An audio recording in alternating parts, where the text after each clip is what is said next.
In the previous video, we learned that there are two main forms of energy. We have potential energy and we have kinetic energy. Okay, and just as a quick reminder, remember potential energy is stored energy, and kinetic energy is energy in motion, or energy that's currently being used.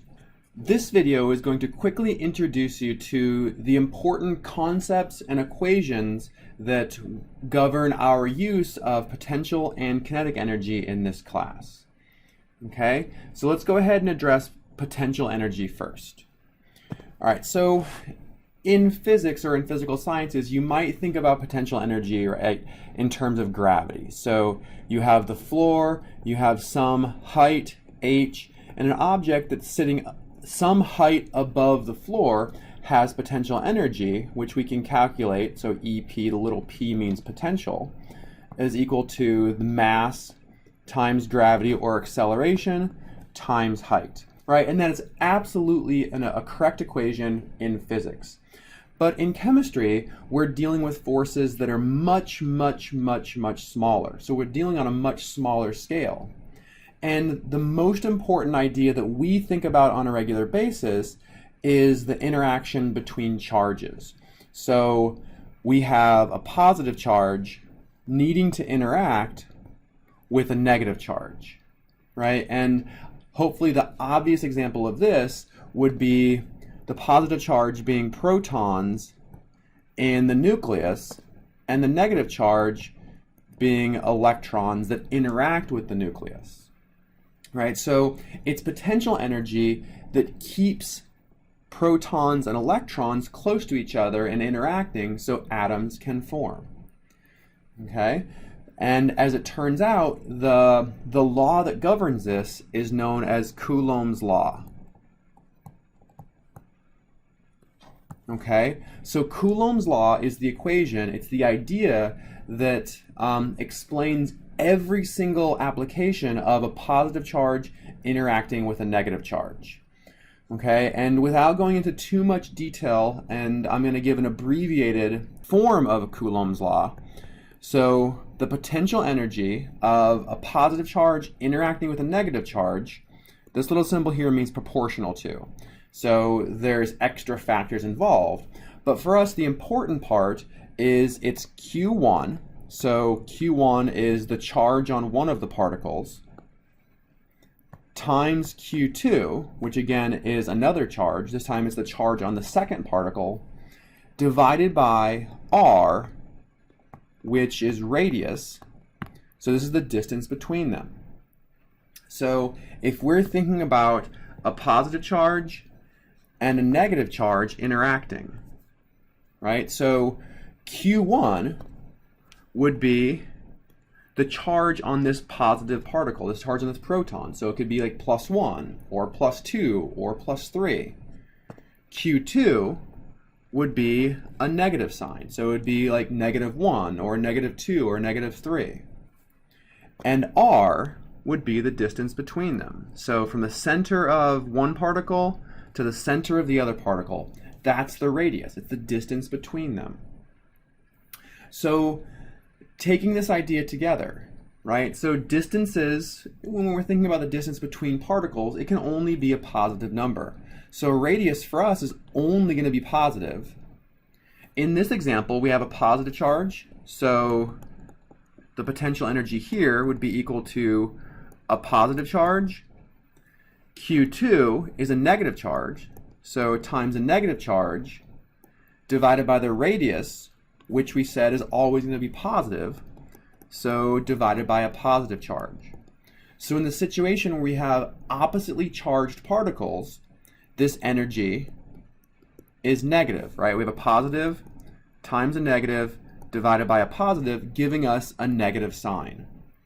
Okay, and that's a really important idea I need you to remember. That's whenever oppositely charged particles are interacting, that potential energy is negative. So in chemistry, when we're talking about protons interacting with electrons, negative energy is good energy. Okay? If an electron has negative potential energy, that means it's favorably interacting with a nucleus. And that idea is going to become more and more important as we transition through this term. Okay? And that's really the only form of potential energy that we care about in this class. Okay? So the opposite's true if we have a positive particle interacting with another positive particle, or if we have a negative particle interacting with a negative particle. In both of these cases, the potential energy is going to end up being greater than 0, so it's going to be a positive sign. And when the potential energy is a positive sign, this means they're repelling each other. If the potential energy is a negative sign, this means they're attracting each other. Okay, so that's our potential energy. Let's move on to kinetic energy. Okay, so kinetic energy can take a lot more forms. All right, so this video we're gonna introduce some of the basic ideas behind kinetic energy, and then in subsequent videos we'll explore these ideas a little bit more. Okay, one form of kinetic energy is the form of a particle. So we have a particle here in motion. Okay, so this particle is moving. If we have a moving particle, EK here, the K meaning kinetic, so the kinetic energy equals 1/2 times the mass of that particle times its velocity squared. So the potential energy equals 1/2 mv squared.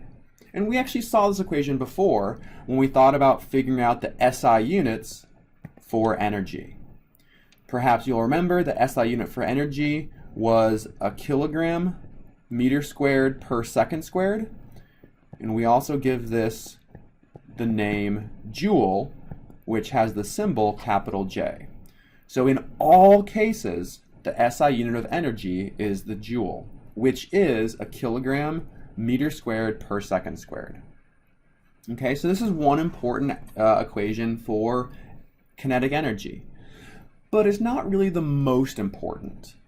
Okay, so the more important application of kinetic energy that we're going to talk about dives deeper into kind of a tough concept to understand. So in the next video, I'm going to introduce that concept.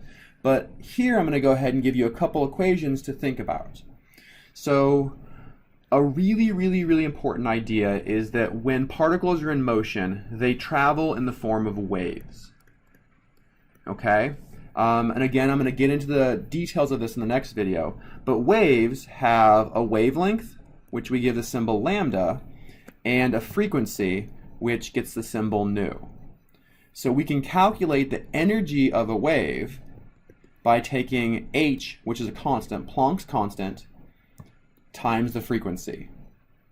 Okay? This allows us to calculate the energy of that particle in motion. A related equation is the energy of that particle in motion is equal to Planck's constant times the speed of light divided by the wavelength. And I'm going to go ahead and stop at this point, and in the next video we'll explore the idea of the energy of waves and why particles in motion have wave-like properties. So we'll go into a lot more detail on that in the next video.